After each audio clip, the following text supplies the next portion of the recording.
In 1944, Hitler personally awarded the Iron Cross to one of his most valuable spies, a man who had provided crucial intelligence about Allied invasion plans for years. There was just one problem. This loyal German agent was actually a Spanish con artist working for the British, feeding the Nazis a steady diet of lies that would ultimately doom the Third Reich. This wasn't an isolated incident. It was part of the most elaborate deception operation in human history, a psychological warfare campaign so brilliant that it involved fake armies, inflatable tanks, dead bodies enlisted as Marines, Hollywood-level acting, and a network of double agents so convincing that they fooled the most sophisticated military intelligence system ever created. This is the true story of Operation Bodyguard, the greatest lie ever told, and how it saved the free world. By late 1942, Hitler's empire stretched like a malignant tumor across the face of Europe. From the frozen battlefields of Stalingrad to the scorching deserts of North Africa, the Nazi war machine had consumed nation after nation with terrifying efficiency. The swastika flew over Paris, Warsaw, Oslo, and Athens. Millions were dying in concentration camps, while Hitler's generals planned the final conquest of Britain and the Soviet Union. But Britain refused to surrender. Standing alone as the last bastion of democracy in Western Europe, Winston Churchill knew that defeating the Third Reich would require more than just military might.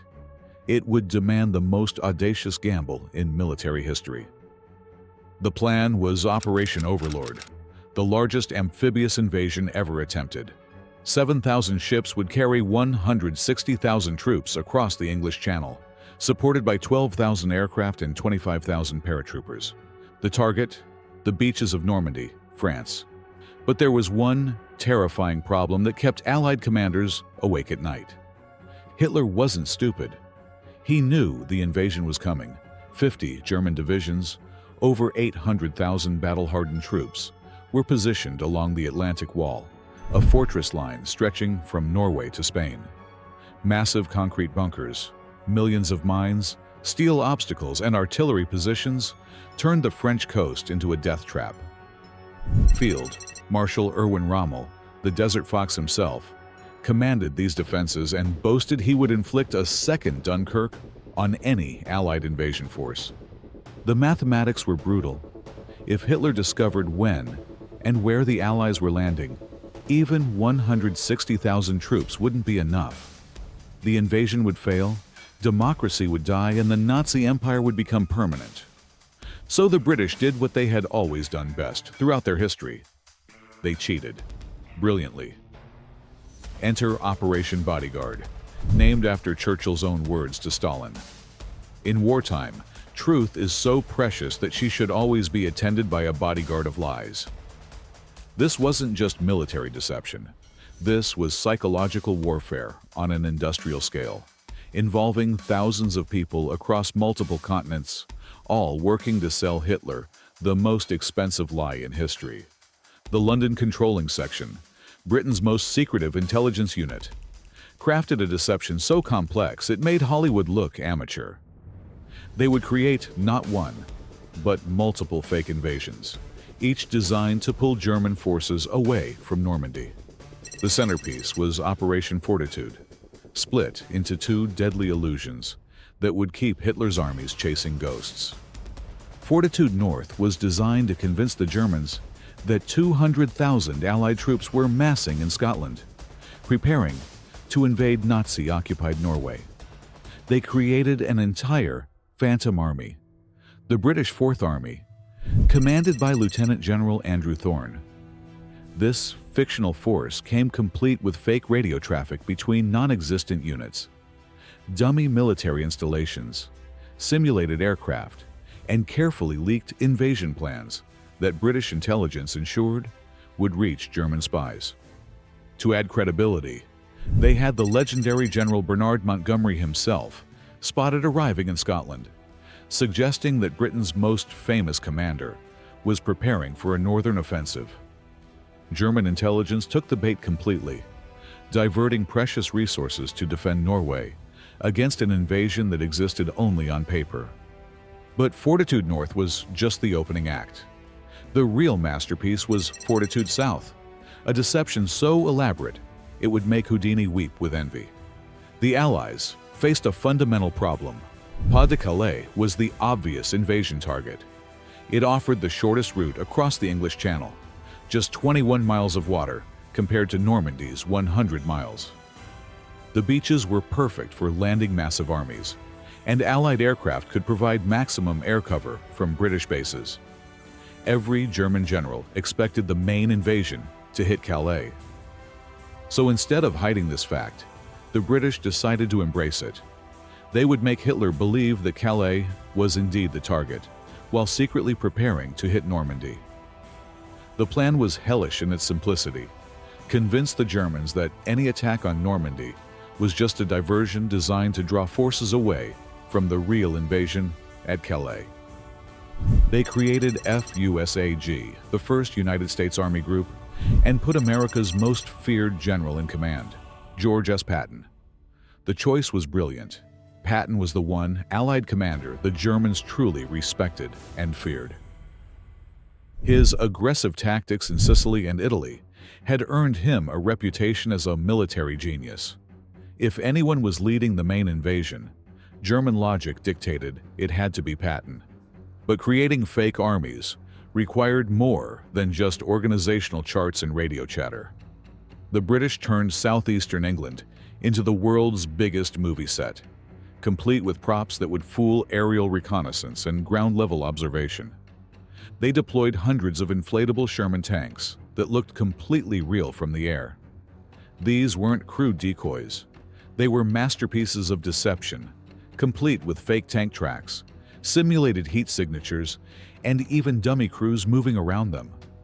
Wooden aircraft lined fake airfields, so realistic that German pilots reported massive Allied air concentrations preparing for the Calais invasion. Dummy landing craft called Big Bobs filled harbors near Dover. Temporary buildings sprang up overnight, housing phantom divisions that existed only in German imagination. The ports of southeastern England buzzed with activity as fake supply convoys moved equipment that was nothing more than painted canvas and inflated rubber. Meanwhile, the real invasion preparations in southwestern England were hidden with equal skill. Military bases were disguised as civilian facilities, cafes, shops, and warehouses. Vehicles were camouflaged beyond recognition. The largest amphibious invasion in history was being assembled in plain sight, yet remained completely invisible to German intelligence. But the most brilliant aspect of Operation Bodyguard wasn't the fake tanks or dummy aircraft. It was the human intelligence network. By 1943, British counterintelligence had achieved something unprecedented in the history of espionage. They had identified, captured, and turned every single German spy operating in Britain. Every single one. The very agents Hitler relied on for intelligence about the coming invasion were working for the Allies, feeding Berlin a carefully crafted diet of lies, mixed with just enough truth to be believable. This was the double-cross system, and it was about to pull off the greatest intelligence coup in history. Consider Juan Pujol Garcia, codenamed Garbo by the British. This Spanish double agent was so convincing that he created an entire fictional network of 27 sub-agents scattered across Britain. His reports were masterpieces of creative writing, describing troop movements, equipment concentrations, and invasion preparations that existed only in his imagination. German intelligence officers in Berlin hung on his every word, filing his reports directly to Hitler's desk. Garbo's fictional network included a Venezuelan student in Glasgow, a Greek deserter from the Merchant Navy, and a Welsh fascist in Swansea. None of these people existed, but German intelligence paid them salaries, sent them equipment, and treated their reports as gospel truth. The operation was so successful that Hitler personally awarded Garbo the Iron Cross for his exceptional service to the Reich, while he was simultaneously receiving the Member of the Order of the British Empire from King George VI. Another turned agent, Wolf Schmidt, codenamed Tate, had been captured within 24 hours of parachuting into England in 1940. For 4 years, he lived in MY5 safe houses, radioing false intelligence back to his German handlers. His reports about Fusag's preparations were so detailed and convincing that German intelligence considered him their most valuable asset in Britain. The double agents had to walk an incredibly fine line. Feed the Germans too much false information, and they'd become suspicious. Provide too little, and they'd lose credibility. So, British intelligence developed a technique called chicken feed, mixing accurate but insignificant information with crucial lies. They allowed the agents to report true details, like unit insignia, vehicle markings, and minor troop movements, building trust that made the major deceptions believable.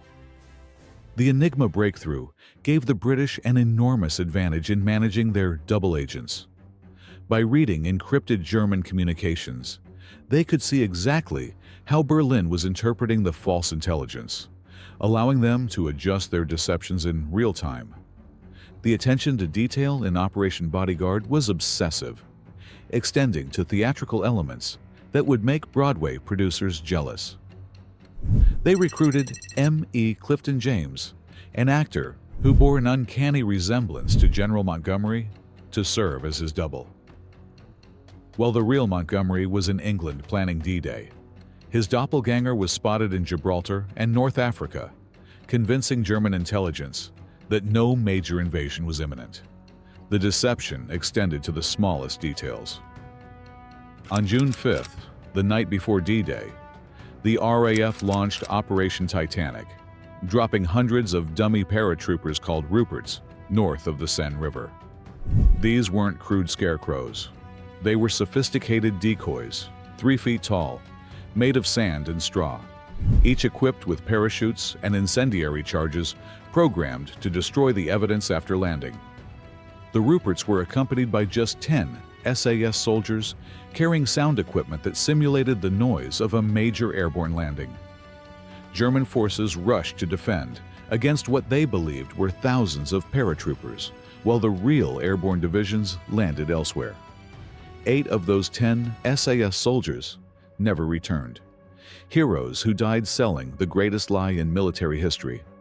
The famous 617 Squadron, the dam busters who had destroyed the Ruhr Valley dams, flew a different kind of mission on D-Day Eve. They dropped tons of aluminum foil strips called window over the English Channel, creating massive radar signatures that simulated an invasion fleet of thousands of ships heading straight for Calais. German radar operators watched in horror as what appeared to be the largest naval armada in history approached their coastline. Meanwhile, small Royal Navy vessels towed balloon-supported reflectors through the water, creating additional radar contacts that suggested massive ship concentrations. The Germans saw exactly what the Allies wanted them to see: overwhelming evidence that the main invasion was targeting Pas-de-Calais. When dawn broke on June 6, 1944, the greatest gamble in military history reached its climax. As Allied forces stormed the beaches of Normandy, Omaha, Utah, Gold, Juno, and Sword, German commanders faced an agonizing decision. Was this the real invasion, or just another elaborate diversion? The deception held perfectly. Hitler himself remained convinced that Normandy was a feint, designed to draw German reserves away from the real invasion still coming at Calais. Even as American soldiers died on Omaha Beach and British commandos fought their way inland, the Führer refused to release his strategic reserves. The 15th German Army, 300,000 of Hitler's best troops, including elite panzer divisions, sat idle just 150 miles away, guarding against Patton's fictional invasion. These weren't second-rate garrison troops. They were battle-hardened veterans who could have turned the Normandy landings into a catastrophe. Instead, they remained frozen in place, victims of the greatest psychological warfare campaign in history. Field Marshal Rommel was in Germany celebrating his wife's birthday when the invasion began, convinced by the deception that no major Allied operation was imminent. By the time he raced back to France, the Allies had established an unshakable foothold on the continent.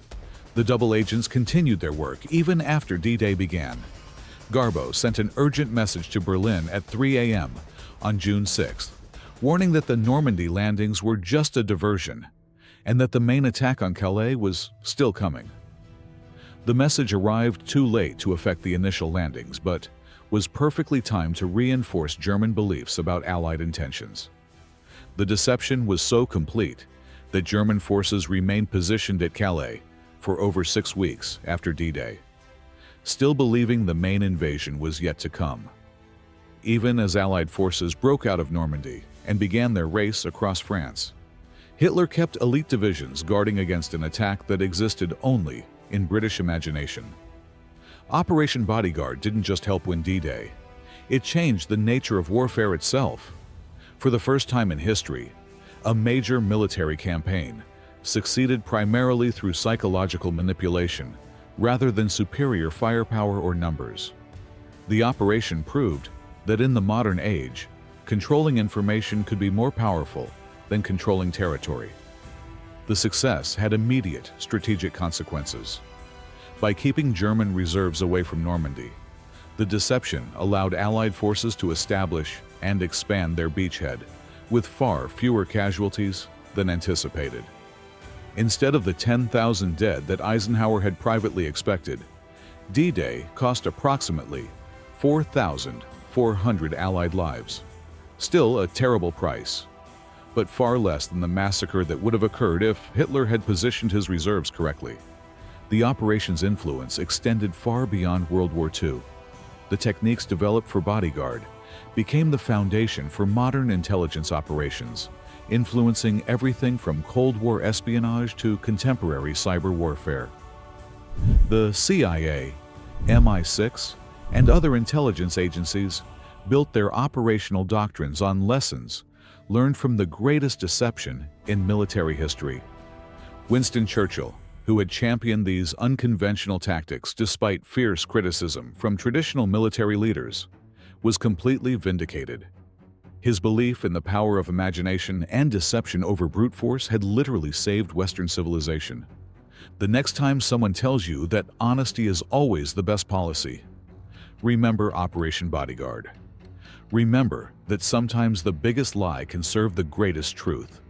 Remember that 80 years ago, a handful of British intelligence officers, armed with nothing but creativity, courage, and an unshakable belief in human freedom, outsmarted the most sophisticated military machine in history. They created fake armies that never existed, turned enemy spies into unwitting allies, and convinced Hitler to defend against invasions that were nothing more than elaborate fantasies. They proved that the human imagination, when fighting for something worth dying for, can overcome any amount of steel, concrete, or military might. Operation Bodyguard saved democracy, preserved freedom, and changed the course of human history. It stands as the ultimate testament to a simple truth. Sometimes the pen really is mightier than the sword, and sometimes the greatest weapon isn't what you can build. It's what you can make your enemy believe. Thanks for tuning into World War IIpedia for another untold story of World War II.